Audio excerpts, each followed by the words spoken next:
नमस्कार, मी सीमाज किचनमध्ये तुम्हा सर्वांचे खूप खूप स्वागत आहे। आज आपण बाप्पांसाठी एक खास वेगळ्या प्रकारचे मोदक बनवत आहोत।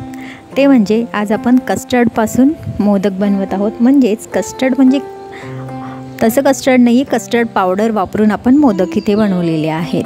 दिसायला तर खूपच छान आहेत, तुम्ही पाहतच आहात।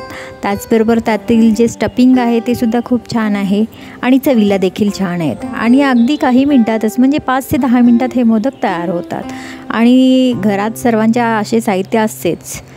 चला तर मग या मोदकाच्या रेसिपीचे साहित्य तर पाहूयाच, शिवाय मोदक कसे बनवायचे ते सुद्धा पाहूया।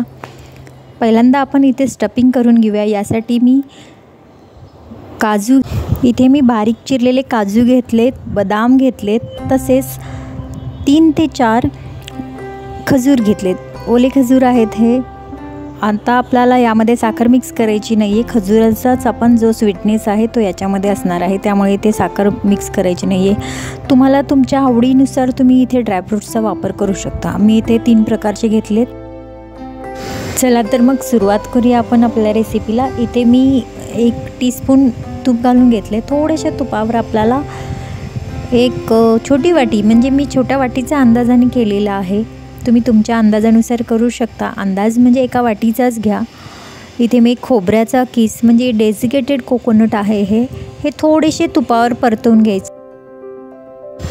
खोबरे आपले जवळपास भाजून झालेले आहे। आता यामध्ये आपल्याला त्याच वाटीच्या अंदाजानुसार इथे मी मिल्क पावडर घेतलेली आहे आणि तेवढीच थोडीशीच कमी कस्टर्ड पावडर घेतलेली आहे। व्हॅनिला फ्लेवरची कस्टर्ड पावडर आहे आणि त्याच्यामध्येच आपण साखर घातलेली आहे, बारीक केलेली साखर इथे मी त्याच वाटीच्या अंदाजानुसार घातलेली आहे आणि जी वाटी आहे त्याच वाटीच्या अंदाजानुसार इथे 1/4 कप इथे दूध घालून घेतलेले आहे।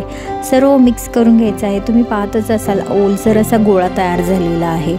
आता हे आपल्याला असंच मध्यम आचेवर परतवून घ्यायचं आहे। जोपर्यंत याचा गोळा होत नाही आहे तोपर्यंत आपल्याला हे असंच परतवत राहायचं आहे। गोळा होत आला की आपोआपच कढईला सुटायला साईडनी आपोआपच सुटायला चालू होईल। मिश्रण पूर्णपणे असं अलगद सुटलं जातं कढईपासून। मग त्यावेळी आपल्याला हे आचेवरून बाजूला काढून घ्यायचं आहे। पहा, आता मिश्रण जवळपास घट्टसर होत आलेलं आहे। अजून थोडा वेळ आपण ठेवूया। जसजसं या मिश्रणाचा गोळा होत येईल तसतसं समजून जायचं की आपलं हे मिश्रण आता मोदक करण्यासाठी रेडी झालेलं आहे। हे मिश्रण तर होतेच आहे। तोपर्यंत तुम्ही जर माझ्या चॅनेलवर नवीन असाल तर चॅनेलला सबस्क्राईब करायला विसरू नका। तसेच माझ्या रेसिपी जर तुम्हाला आवडत असतील तर रेसिपीला नक्की लाईक करा, जास्तीत जास्त शेअर करा। त्याचबरोबर मी बऱ्याचशा आधीसुद्धा मी मोदकांच्या नवीन रेसिपीज अपलोड केलेल्या आहेत, त्याच्या लिंक मी शेअर करते आहे, त्यासुद्धा तुम्ही जरूर पहा। तसेच गणपतीच्या आगमनाच्या दिवशी जी नैवेद्याची थाळीची रेसिपीसुद्धा मी अपलोड केलेली आहे, तीसुद्धा तुम्ही जरूर पहा। मिश्रण आता गोळा झालेलं आहे। आता आपण हे गॅसवरून साईडला काढून ठेवूया। थोडंसं थंड झाल्यानंतर आता अजून थोडंसं घट्टसर होईल आणि मग याची आपल्याला मोदक करून घ्यायचे आहेत। पहा, मिश्रणाचा पूर्णपणे गोळा तयार झालेला आहे। आता आपण याला थंड करण्यासाठी ठेवूया आणि थोड्या वेळाने मोदक करण्यास घेऊया। मिश्रण थंड होते आहे तोपर्यंत मी गौरीचा जो नैवेद्य असतो तो सुद्धा अपलोड केलेला आहे व्हिडिओ, तो सुद्धा तुम्ही जरूर पहा।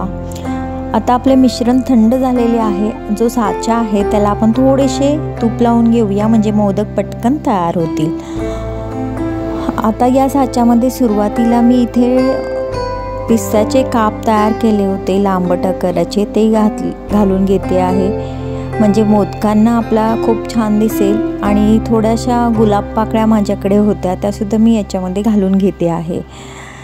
आता आपण सुरुवातीला साईडने असं संपूर्ण हे मिश्रण लावून घ्यायचं आहे। प्रत्येक मोदकाच्या याला साईडने पूर्णपणे आपण लावून घेऊया।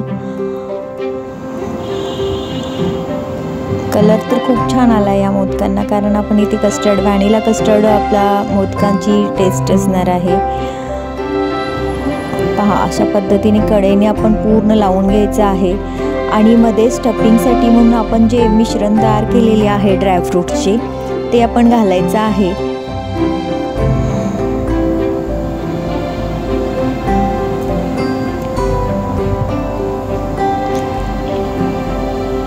आणि त्यानंतर वरती जे मिश्रण आहे ते पूर्णपणे आपल्याला पॅक करून घ्यायचं आहे।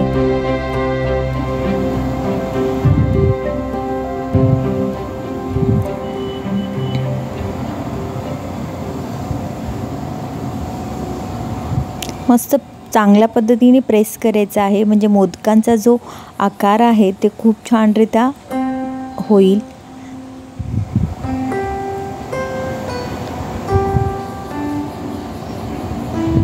हा साचा मार्केटमध्ये सहज उपलब्ध आहे, सिंगल सुद्धा मिळतो। पहा, खूप छान असे मोदक तयार झालेले आहेत। पटपट पटपट असे कोणत्याही वेळेला तुम्हाला अचानक जर करायचं असेल मोदक तर अशा पद्धतीने तुम्ही करू शकता। मस्त असे आणि एकदम मऊ लुसलुशीत मोदक तयार होतात। मुलांना तर नक्कीच आवडतील, शिवाय हेल्दी आहेत, कारण याच्यामध्ये आपण ड्रायफ्रूटचं स्टफिंग तयार केलेलं आहे। असे सर्व मोदक आपण करून घेऊयात। त्याचबरोबर आपण पुन्हा भेटूया अशाच नवीन रेसिपीसोबत। तोपर्यंत स्वस्त खा, मस्त राहा, नेहमीच आनंदी राहा। रेसिपी पाहिल्याबद्दल तुमचे मनापासून आभार, धन्यवाद।